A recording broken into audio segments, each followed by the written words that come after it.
इस वीडियो में हम एक्सेप्शन हैंडलिंग समझते हैं। जावा में एक्सेप्शन हैंडलिंग किस तरह से काम करती है उसको समझने के लिए सबसे पहले हम एक बहुत सिंपल एग्जांपल से ये समझते हैं कि एक्सेप्शन और एरर में डिफरेंस क्या होता है।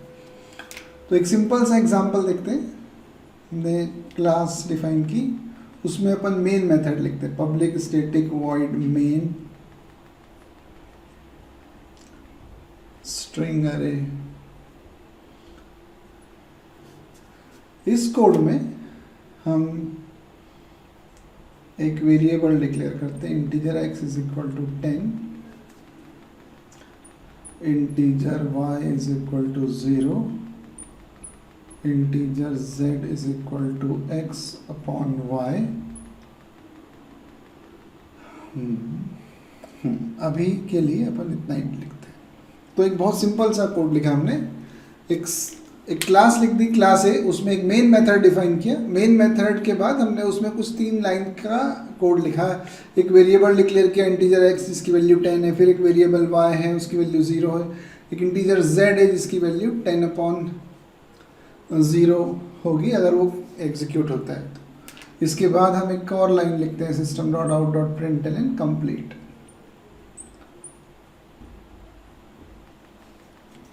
तो ये प्रोग्राम हमने कंपाइलर को दिया। अब कंपाइलर का पॉइंट ऑफ व्यू समझते हैं अपन।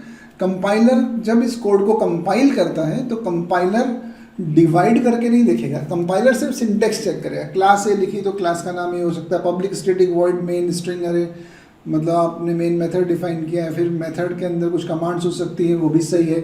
Integer x is equal to 10, एक वेरिएबल डिक्लेयर करा है, नॉर्मल वेरिएबल है, कोई दिक्कत नहीं है। Integer y is equal to 0, यहाँ भी कोई प्रॉब्लम नहीं है। Integer z is equal to X upon Y, दो इंटीजर का डिवीजन का रिजल्ट एक इंटीजर में स्टोर हो रहा है, इसमें भी कोई प्रॉब्लम नहीं है। System dot out dot println, print command लिखी हुई है, उसमें कुछ प्रिंट कराया हुआ है। तो सिंटेक्स वाइज ये कोड परफेक्ट है, इसमें कोई दिक्कत नहीं। कंपाइलर इस कोड को कंपाइल कर रहा है, कंपाइलेशन एरर नहीं है। तो इस कोड को कंपाइल करेंगे, कंपाइल हो जाएगा, और इसको रन करेंगे तो रन करते समय क्या होगा, मेन मेथड से प्रोग्राम एग्जीक्यूशन स्टार्ट होता है। मेन चला, मेन में पहली लाइन चली, integer x is equal to 10, तो एक वेरिएबल क्रिएट हो गया x, उसकी वैल्यू होगी 10, तो x की मेमोरी बनी, उसमें 10 आ गया। फिर y बना, उसमें 0 आ गया। अब z is equal to X upon Y, ये लाइन चलेगी। तो कंपाइलर ने कंपाइल कर दिया, रन टाइम एनवायरनमेंट इनको एग्जीक्यूट कर रहा है, ये 2 लाइन चल चुकी, थर्ड लाइन पे आ गए। अब 10 अपॉन 0 ये कमांड हम चलाने जा रहे हैं।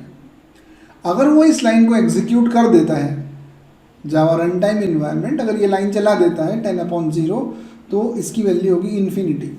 इन्फिनिटी इतना बड़ा नंबर है कि 4 बाइट के z में तो नहीं आएगा, मतलब ये प्रोग्राम यहाँ पे टर्मिनेट होने वाला है। अगर ये लाइन चल जाती है, ये एग्जीक्यूट हो जाता है, तो ये लाइन टर्मिनेट होगी, क्योंकि नंबर इतना बड़ा जनरेट होगा जो z में आ नहीं सकता है, और इस लाइन के बाद का कोड चल ही नहीं सकता है। तो अगर जावा रन टाइम इन्वायरमेंट इस प्रोग्राम को यहाँ पे रन कर दे, रन करने से यहाँ पे ऐसी सिचुएशन आ जाएगी जिसके बाद ये कोड टर्मिनेट हो जाएगा, तो हम इसको एरर बोलेंगे कि हमारे प्रोग्राम में एरर आ गई। लेकिन जावा रन टाइम इन्वायरमेंट इस कमांड को चलाता ही नहीं है। मतलब जावा रन टाइम इन्वायरमेंट को ये समझता है कि 0 से डिवाइड करने वाली कमांड्स नहीं चलाई जाती, तो वो ये लाइन चलाते ही नहीं।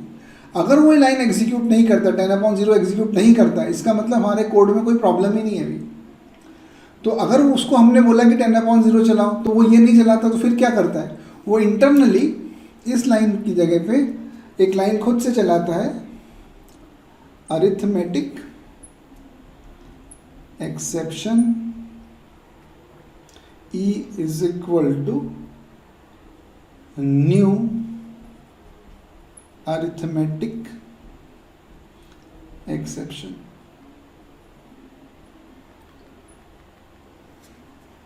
मतलब x अपॉन वाई, मतलब 10 अपॉन 0 चलाने की बजाय वो इंटरनली अरिथमेटिक एक्सेप्शन क्लास का ऑब्जेक्ट बनाता है। तो जब किसी लाइन पे इंटरनली एक्सेप्शन क्लास का ऑब्जेक्ट जनरेट होता है, तब क्या होता है, तो सबसे पहले ये देखा जाता है कि क्या जिस लाइन पे एक्सेप्शन क्लास का ऑब्जेक्ट जनरेट हुआ है, क्या वो लाइन किसी एक्सेप्शन हैंडलिंग मैकेनिज्म के अंदर है। अगर आपने एक्सेप्शन हैंडलिंग मैकेनिज्म बनाया है तो एक्सेप्शन हैंडल होगी और उसके बाद कोड नॉर्मल चल सकता है। लेकिन अगर एक्सेप्शन हैंडलिंग मैकेनिज्म इम्प्लीमेंट नहीं किया गया तो फिर इस लाइन के बाद प्रोग्राम टर्मिनेट हो जाएगा। तो अभी इंटरनली 10/0 तो नहीं चला, 10/0 नहीं चला तो उसके बदले में internally Java run time environment ने अर्थमेटिक एक्सेप्शन क्लास का ऑब्जेक्ट बनाया। तो arithmetic exception E is equal to new arithmetic exception, ऐसा उसने इंटरनली ऑब्जेक्ट बनाया। ये ऑब्जेक्ट सर्च करता है एक्सेप्शन हैंडलिंग ब्लॉक्स को, पर हमने हमारे कोड में लिखे ही नहीं, इसलिए इस लाइन के बाद प्रोग्राम टर्मिनेट हो जाएगा और लिखा हुआ आएगा कंसोल पे java.lang.arithmetic_exception at line number 6 divide by 0। और ये कोड के बाद ये जो लिखा हुआ है कंप्लीट, ये लाइन नहीं चलेगी, इसके बाद लिखी हुई और कितनी भी लाइनें नहीं चलेगी। मतलब यहाँ पे प्रोग्राम टर्मिनेट ज़रूर हुआ, एक्सेप्शन आने के कारण टर्मिनेट हुआ, लेकिन एक्सेप्शन को हैंडल किया जा सकता है। मतलब जावा रन टाइम इन्वायरमेंट ने हमें एक मौका दिया था कि हम ये जो 0 से डिवाइड करने से जो टर्मिनेशन होता है उसको बचा लें। उसने हमको एक्सेप्शन जनरेट करके दिया, उसने एरर नहीं ला के दिया, उसने एक्चुअल में 10 को 0 से डिवाइड किया ही नहीं। तो हमारे प्रोग्राम में एरर नहीं आई, हमारे प्रोग्राम में एक्सेप्शन आई है। एक्सेप्शन को हैंडल किया जा सकता है और एरर को हैंडल नहीं किया जा सकता है। तो अब हमको समझना है कि हम ऐसा क्या करें कि ये जो एक्सेप्शन इंटरनली आती है उसे हम हैंडल कर लें। इस सब से हमको इतना भी समझ में आ रहा है कि exceptions are those abnormal conditions which are known to JRE। Exceptions वो एबनॉर्मल कंडीशन है जिन्हें JRE जानता है। उसने ये पहचान लिया कि 0 से डिवाइड करने से कोड टर्मिनेट होता है, तो मुझे ये कोड नहीं चलाना है। तो JRE को डिज़ाइन कैसे किया गया है, उसको एबनॉर्मल कंडीशंस बता रखी है कि अगर ऐसा हो तो ये कमांड मत चलाना, इसके बदले में ये वाली एक्सेप्शन क्लास है, तुम इसका ऑब्जेक्ट बनाओ और एक्सेप्शन हैंडलिंग करने की कोशिश करो। मतलब आपने बोला AA और न्यू ए नहीं लिखा, लेकिन आप a.m1 मेथड कॉल करते हो। अब जैसे ही इसको कॉल करोगे, आपने ऑब्जेक्ट तो बनाया ही नहीं, तो मेमोरी बनी नहीं, तो ऑब्जेक्ट जब तक न्यू नहीं करते तब तक मेमोरी अलोकेशन नहीं होता। तो बिना मेमोरी क्रिएट किए मेथड कॉल कर दिया आपने, तो ये नल पॉइंटर एक्सेप्शन। तो वो इस लाइन को एग्जीक्यूट करने की कोशिश नहीं करेगा क्योंकि ये नल है, नल से फंक्शन कॉल होगा ही नहीं, तो वही लाइन चलाएगा ही नहीं। इसके बदले में क्या करेगा, वो नल पॉइंटर एक्सेप्शन क्लास का ऑब्जेक्ट बनाएगा और सर्च करेगा कि कहीं एक्सेप्शन हैंडलिंग का कोड लिखा हो, तो मैं उसको चलाने के बाद प्रोग्राम को नॉर्मल कर दूं और नॉर्मल एग्जीक्यूशन कंटिन्यू हो जाए। तो एक्सेप्शंस वो एबनॉर्मल कंडीशंस हैं जो जावा रन टाइम एनवायरनमेंट को पहले से डिफाइंड है। उन कंडीशंस पे वो पर्टिकुलर कमांड चलाने की बजाय एक्सेप्शन क्लास का ऑब्जेक्ट बनाता है और वो एक्सेप्शन क्लास का ऑब्जेक्ट एक्सेप्शन हैंडलिंग कोड को सर्च करता है। अगर वो कोड मिल जाता है तो प्रोग्राम नॉर्मल हो जाता है, कोड वैसे ही चलने लगता है जैसा कि कोई प्रॉब्लम आई नहीं है। और नहीं मिलता है एक्सेप्शन हैंडलिंग का कोड तो प्रोग्राम टर्मिनेट हो जाता है। अब हम एक्सेप्शन हैंडलिंग का मैकेनिज्म समझेंगे। एक्सेप्शन हैंडलिंग के मैकेनिज्म को इम्प्लीमेंट करने के लिए हमें 3 ब्लॉक्स में कोडिंग करना होती है, ट्राई ब्लॉक, कैच ब्लॉक और फाइनली ब्लॉक। इन 3 ब्लॉक्स में हमको कोड लिखना होता है अगर हम एक्सेप्शन हैंडल करना चाहते हैं। तो एक्सेप्शन हैंडलिंग मैकेनिज्म इंप्लीमेंट करने के लिए ये हमारा सिंटेक्स है। एक ट्राई के साथ मल्टीपल कैच लिखे जा सकते हैं, फाइनली एक ही होता है। ट्राई अकेला कभी नहीं हो सकता, कैच लिखना कोई कंपलसरी नहीं, आप ट्राई और फाइनली सिर्फ इतना भी लिख सकते हैं। ट्राई लिखा, फाइनली लिखा, कैच नहीं लिखा, ये पॉसिबल है। ट्राई लिखा, कैच लिखा, फाइनली नहीं लिखा, ये भी पॉसिबल है। ट्राई अकेला नहीं होगा, कम से कम एक कैच या फिर एक सिंगल फाइनली होना जरूरी है। ट्राई के साथ बहुत सारे कैच हो सकते हैं। कैच में यहाँ पे हमको एक्सेप्शन का ऑब्जेक्ट बताना पड़ता है, एक्सेप्शन का नाम बताते हैं यहाँ पर कि किस टाइप की प्रॉब्लम का सोल्यूशन है ये। तो ट्राई में क्या लिखना है, ट्राई में हमको वो कोड लिखना है जिसमें प्रॉब्लम आ सकती है। कोड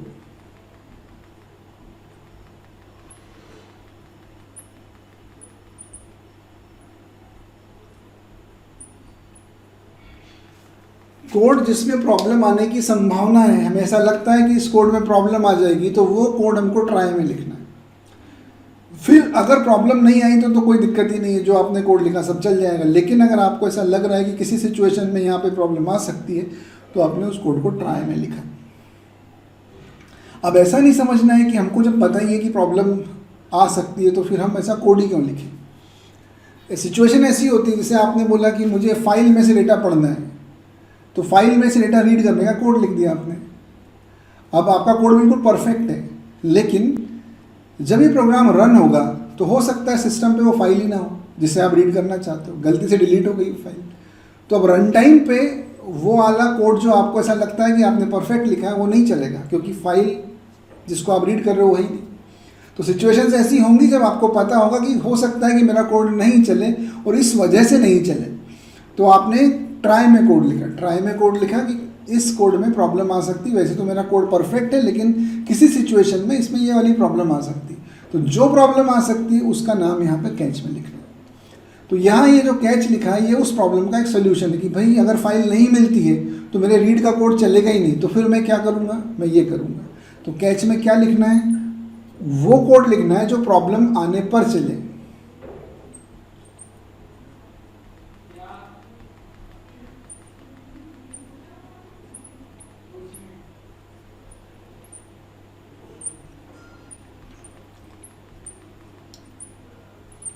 कैच में वो कोड लिखना है जो कब चलेगा, जब प्रॉब्लम आएगी। Code which is to be executed when problem arises.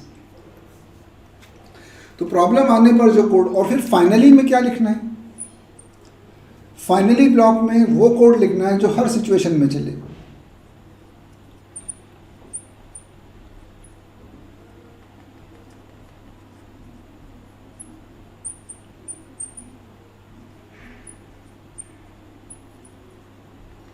ऐसा कोड जो आप हमेशा चलाना चाहते हैं, प्रॉब्लम आए तो चले, प्रॉब्लम नहीं आए तब भी चले, प्रॉब्लम आ जाए सॉल्व हो जाए तब भी चले, प्रॉब्लम आ जाए सॉल्व नहीं हो पाए तब भी चले। मतलब हर सिचुएशन में वो कोड चलना चाहिए जो आप फाइनली ब्लॉक में लिखोगे। तो ऐसा कौन सा कोड है, मतलब आपने यहाँ पे फाइल रीड करने का प्रोग्राम बनाया, तो फाइल रीड करने का प्रोग्राम बनाया, आपको मालूम है अगर फाइल नहीं मिली तो फाइल रीड करने का प्रोग्राम चल ही नहीं सकता। तो आपने यहाँ पे कैच में फाइल नॉट फाउंड एक्सेप्शन लिख दिया कि जब फाइल नहीं मिलेगी तब क्या करना। तब वहाँ पे आपने एक सिचुएशन में कि फाइल नहीं मिलती तो यूज़र को एक डायलॉग दिखाऊंगा जिसमें लिखा रहेगा कि फाइल अवेलेबल नहीं है, तो क्रिएट करो और ये प्रोग्राम फिर से चलाओ। जो भी आप सॉल्यूशन प्रोवाइड करना चाहते हैं वो आपने कैच में लिखा। तो ट्राई में कोड है, उसमें जो प्रॉब्लम आई उसका सोल्यूशन आपने कैच में लिख दिया। तो फाइनली में क्या लिखा, फाइनली में वो कोड लिखना है जो हर सिचुएशन में चले, प्रॉब्लम आ जाए तो भी, नहीं आ जाए तो भी। तो फाइल को क्लोज करने का कोड, या फिर आपने जो कनेक्शंस बनाए हैं उनको बंद करना है, ऐसा कोड आपको फाइनली ब्लॉक में लिखना है। तो प्रॉब्लम आ जाए तब भी मुझे वो कोड चलाना है, प्रॉब्लम नहीं आ जाए तब भी मुझे वो कोड तो चलाना ही है। मतलब प्रोग्राम सक्सेसफुली ख़त्म हो तो भी फाइनली वाला कोड चला के ख़त्म हो, प्रोग्राम एबनॉर्मली टर्मिनेट हो तब भी फाइनली वाला कोड चला के ही टर्मिनेट हो। तो फाइनली का कोड चलेगा ही, हर सिचुएशन में चलेगा। ट्राई ब्लॉक, कैच ब्लॉक और फाइनली ब्लॉक, इन ब्लॉक्स में कोडिंग करना है। एक ट्राई के साथ मल्टीपल कैच हो सकते हैं, एक ट्राई के साथ सिर्फ एक ही फाइनली होता है। कैच लिखना ऑप्शनल है, फाइनली लिखना ऑप्शनल है। ट्राई कभी अकेला नहीं होगा, ट्राई के साथ एक कैच, ट्राई के साथ एक फाइनली, या फिर ट्राई के साथ मल्टीपल कैच और एक फाइनली, कुछ भी पॉसिबल है। तो अब हम वो जो एग्जाम्पल हमने समझा था उस एग्जाम्पल में ट्राई कैच ब्लॉक लगाते हैं और फिर हम समझते हैं कि अब इस सिचुएशन में उसका आउटपुट क्या होगा। तो सेम एग्जाम्पल अब हम वापस से लिखते हैं, लेकिन अब की बार हम उसमें ट्राई कैच और फाइनली ब्लॉक यानी हम एक्सेप्शन हैंडलिंग मैकेनिज्म इंट्रोड्यूस करके लिखते हैं। तो वही एग्जाम्पल बनाएंगे, class a public static void main string अरे। अब की बार हम इसमें लिखते हैं ट्राई, मतलब हमने एक्सेप्शन हैंडलिंग का कोड लिखा। फिर वही हमने लिखा integer x is equal to 0, integer y is equal to 10, integer z is equal to y upon x। यहाँ पे लिखा system dot out dot println after division और ट्राई का ब्रैकेट बंद। ट्राई का कैच लिखते हैं, कैच लिखा। कैच में हम यहाँ पे उस टाइप की एक्सेप्शन का ऑब्जेक्ट पास करेंगे जो हमें लगता है कि इसमें आ सकता है। तो अभी हमको पता है कि 0 से डिवाइड करते हैं तो अरिथमेटिक एक्सेप्शन आता है, तो अरिथमेटिक एक्सेप्शन इसमें अपन ने लिखा system dot out dot print in a, ठीक है। उसके बाद हम फाइनली ब्लॉक पे लिख देते, finally system dot out dot print इन फाइनली। फाइनली के बाद भी हम कोड लिखते हैं system dot out dot print after finally, और ये मेन क्लोज और क्लास क्लोज। अब हमारा जो प्रोग्राम है उस प्रोग्राम में हमने मेन मेथड लिखा, मेन में ट्राई लिखा, ट्राई में कैच, ट्राई के साथ एक कैच ब्लॉक, एक फाइनली ब्लॉक और मेन क्लोज कर दिया। तो अब ये कोड जैसे पहले था वैसा ही है, सिर्फ इसमें ट्राई कैच मतलब एक्सेप्शन हैंडलिंग मैकेनिज्म इंट्रोड्यूस हुआ है। अब इस प्रोग्राम को फिर से रन करते हैं, रन करते हैं और इसका आउटपुट निकालने की कोशिश करते हैं। पहली लाइन चली x इज इक्वल टू 0, कोई प्रॉब्लम नहीं, y इज इक्वल टू 10, वहाँ भी कोई दिक्कत नहीं है, 2 वेरिएबल डिक्लेयर किए हैं। फिर z लाइन पे अपन वहाँ पे उस लाइन पे आ गए जहाँ पे लिखा है integer z is equal to y by X, इस लाइन पे। तो integer z is equal to y upon X मतलब आप 10/0 कर रहे हो। 10/0 मतलब Java run time environment internally समझता है कि 0 से डिवाइड नहीं करना है, तो वो इस लाइन को नहीं चलाता है। नहीं चलाता है तो वो इंटरनली क्या करता है, अरिथमेटिक एक्सेप्शन क्लास का ऑब्जेक्ट बनाता है। तो वो इस लाइन पे इंटरनली अरिथमेटिक एक्सेप्शन क्लास का ऑब्जेक्ट बना देगा, क्योंकि 0 से डिवाइड नहीं करता है। उसने इस लाइन पे अरिथमेटिक एक्सेप्शन क्लास का ऑब्जेक्ट बनाया। तो फिर होता क्या है, जैसे ही अरिथमेटिक एक्सेप्शन या किसी भी एक्सेप्शन क्लास का ऑब्जेक्ट बनता है तो सबसे पहले वो ये देखता है कि वो ऑब्जेक्ट जिस लाइन पे बना है क्या वो लाइन ट्राई में लिखी है। अगर वो लाइन ट्राई में है तो ही एक्सेप्शन हैंडलिंग होगी, अगर वो लाइन ट्राई में नहीं है तो एक्सेप्शन हैंडलिंग नहीं होगी। तो क्या ये लाइन ट्राई में लिखी है, ये लाइन ट्राई में लिखी है, ट्राई में लिखी है तो एक्सेप्शन हैंडलिंग होगी। तो सीधे कैच पे जाएगा। यहाँ पे आपने 500 लाइंस का कोड लिखा होता, उससे कोई मतलब नहीं है। ट्राई में प्रॉब्लम आ गई तो सीधे ट्राई के क्लोजिंग ब्रैकेट पे जाएगा और कैच में ही जाने की कोशिश करेगा। अब कैच वहाँ लिखा हुआ है, कैच में क्या पास होता है, अरिथमेटिक एक्सेप्शन क्लास का ऑब्जेक्ट पास होता है। और हमारे पास क्या है, हमारे पास भी अरिथमेटिक एक्सेप्शन क्लास का ही ऑब्जेक्ट है। तो जो कैच एक्सेप्ट करता है हमारे पास वही वाला ऑब्जेक्ट है, तो ये जो ऑब्जेक्ट है वो कैच में पास हो जाएगा। जैसे ही हमारा ऑब्जेक्ट कैच में पास होता है एक्सेप्शन को हैंडल मान लिया जाता है। अब हमारे प्रोग्राम में कोई अरिथमेटिक एक्सेप्शन नहीं है, एक्सेप्शन आई थी वो हैंडल हो चुकी, क्योंकि हमारा कंट्रोल कैच में जा चुका है। वो जो ऑब्जेक्ट जनरेट हुआ था वो कैच में पास हो गया। तो इन ए प्रिंट हुआ, उसने कैच ब्लॉक को रन कर दिया। इन ए मतलब वो कोड रन कर दिया उसने जो आपने एक्सेप्शन हैंडलिंग के लिए लिखा था। प्रॉब्लम आने पर क्या होगा वो कोड चला दिया उसने। तो जैसे ही कैच ब्लॉक के अंदर एंटर होता है प्रॉब्लम सॉल्व मान ली जाती है। अब हमारे कोड में कोई प्रॉब्लम नहीं, हमारा कोड नॉर्मल एग्जीक्यूशन में आ गया है। इसके बाद लिखी हुई जितनी भी लाइनें हैं कोड में वो सब चलेंगी। तो अगली लाइन पे आया फाइनली। फाइनली ब्लॉक तो हर सिचुएशन में चलता है, प्रॉब्लम आ जाए तो भी, नहीं आ जाए तब भी, प्रॉब्लम आ जाए सॉल्व हो जाए तब भी, नहीं सॉल्व हो तब भी, मतलब हर सिचुएशन में चलना है उसको। तो इस कोड के अंदर एंटर कर जाएगा। इन फाइनली प्रिंट हुआ, इन फाइनली प्रिंट हुआ, फाइनली के बाहर आ गया। अभी हमारे प्रोग्राम में प्रॉब्लम आई थी वो सॉल्व हो चुकी है, कोड नॉर्मल हो चुका है। इस प्रोग्राम की सारी लाइनें सीक्वेंशियली चलेंगी। तो इस फाइनली के बाद लिखा हुआ आफ्टर फाइनली लाइन भी चलेगा। प्रोग्राम कंट्रोल बैक नहीं जाता है, आगे बढ़ता रहेगा। मतलब यहाँ पे प्रॉब्लम सॉल्व होने के बाद ये नहीं सोचेंगे कि इसके बाद ये लाइनें छोड़ दी थी तो ये वापस चलाने जाएगा। कंट्रोल यहाँ पे आ चुका है, अब इसके आगे ही बढ़ना है उसको। कंट्रोल बैक कभी नहीं जाएगा। तो जो प्रॉब्लम सॉल्व नहीं हुई थी जब तक इतना कोड उसने स्किप कर दिया, वो स्किप है। प्रॉब्लम सॉल्व हो गई, उसके बाद का कोड सीक्वेंशली पूरा चलता रहेगा। तो ये आउटपुट है। ये नहीं फाइनली, आफ्टर फाइनली, फाइनली के बाद की कोड चलेगा। अब हम इसमें एक नया सिचुएशन देखें कि अगर मैंने यहाँ पे हैंडलिंग के लिए अरिथमेटिक एक्सेप्शन लिखा था, अगर मैं अरिथमेटिक एक्सेप्शन नहीं लिखता यहाँ पर, हम यहाँ पे लिख देते नल पॉइंटर एक्सेप्शन। तो अब ये जो हमने कैच लिखा है, ये catch null pointer exception class का ऑब्जेक्ट एक्सेप्ट करता है, अरिथमेटिक एक्सेप्शन एक्सेप्ट नहीं करता। अब नल पॉइंटर एक्सेप्शन लिखा हुआ है वहाँ पे। अब इस कोड को फिर से चलाते हैं। इंटीजर x ठीक है, y बिल्कुल ठीक है, z is equal to y by X मतलब 10/0। फिर से उसने इंटरनली अरिथमेटिक एक्सेप्शन क्लास का ऑब्जेक्ट बनाया। तो इस लाइन पे अरिथमेटिक एक्सेप्शन का ऑब्जेक्ट बन गया। क्या ये लाइन ट्राई में है? हाँ, ये लाइन ट्राई में है। तो ट्राई के कैच पे चले जाओ, कैच पे आ गए। हमारे पास कौन सा ऑब्जेक्ट है? अर्थमेटिक एक्सेप्शन का। ये कैच कौन सा ऑब्जेक्ट लेता है? नल पॉइंटर एक्सेप्शन का। नल पॉइंटर एक्सेप्शन कब आती है? जब ऑब्जेक्ट बनाए बिना मेथड कॉल कर दो, आपने ए लिखा, न्यू ए नहीं करा, अभी वो सिचुएशन नहीं है, मतलब अभी तो अर्थमेटिक एक्सेप्शन है और आपने कैच में लिखा नल पॉइंटर एक्सेप्शन। तो अभी नल पॉइंटर एक्सेप्शन का ऑब्जेक्ट हमारे पास तो नहीं है, तो ये कैच में एंटर नहीं करेगा। मतलब प्रॉब्लम आई है, कैच भी है अवेलेबल, लेकिन वो कैच में जा नहीं पा रहा है, तो हमारा ऑब्जेक्ट कैच में पास नहीं हो पाया। अगर कैच में पास नहीं हो पाया तो प्रॉब्लम अभी सॉल्व नहीं हुई है। तो हो सकता है इस कैच के बाद और कैच लिखे हों, तो वो आगे जाके ढूंढेगा कि और कैच है क्या, तो और कैच तो नहीं, फाइनली है। मतलब कैच ब्लॉक मिलना बंद हो चुके हैं उसको, अब फाइनली मिला है।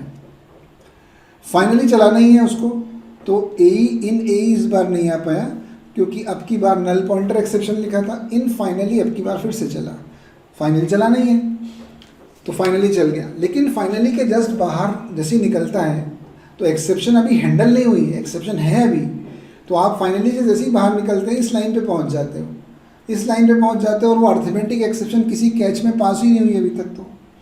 तो इस लाइन पे अर्थमेटिक एक्सेप्शन है अभी, कैच में गई नहीं। क्या ये लाइन ट्राई में लिखी है? नहीं। अगर ये लाइन ट्राई में नहीं लिखी है, इसका मतलब आप ऐसे कोड पे पहुंच चुके हो जो ट्राई कैच मैकेनिज्म से बाहर है, यानी एक्सेप्शन हैंडलिंग मैकेनिज्म से बाहर है, यानी एक्सेप्शन हैंडलिंग नहीं होगी तो कोड तुरंत टर्मिनेट होगा। अब इस लाइन पे चलाने की ज़रूरत ही नहीं क्योंकि एक्सेप्शन अभी है प्रोग्राम में और आप ट्राई कैच मैकेनिज्म से बाहर आ चुके हो। तो अब प्रोग्राम टर्मिनेट होगा आफ्टर फाइनली, या इसके बाद लिखी हुई कोई लाइन नहीं चलेगी।